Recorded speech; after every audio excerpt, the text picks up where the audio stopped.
Hey guys, Dirt and Rust here.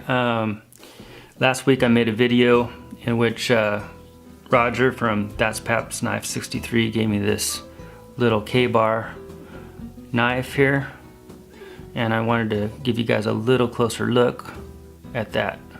If you haven't watched the previous video, I'll put a link down below and you can check it out if you want to. But anyways, let's check it out.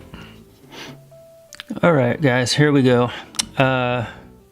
This is a nice little knife. It's just a nice little EDC, everyday carry, nice simple knife. I really like just the simplicity of this knife. It's got the basic clip point and nail nick there.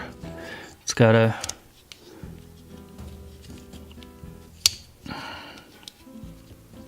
your pen blade here.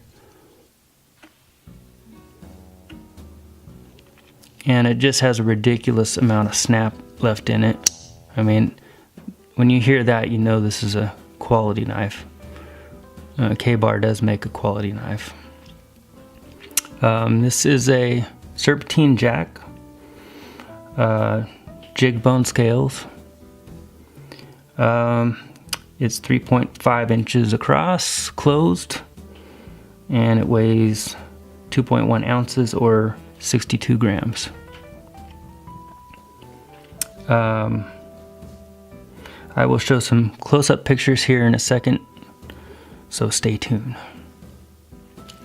So before Kabar was Kabar, it was the Union Cutlery Company, and I thought it was interesting how that name came about, so I wanted to read you something real quick if you guys are interested.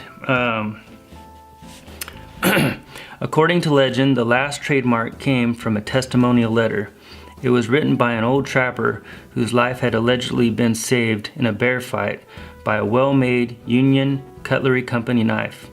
Due to his lack of education, the written account of how he had been able to kill a bear, written or spelled K-I-L space A space B-A-R, was shortened to appear as Kabar, as it is today on the knife. That name stuck.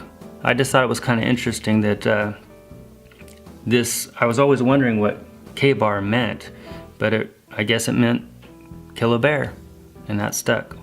I just thought that was an interesting bit of trivia there. So anyways guys, thanks for watching.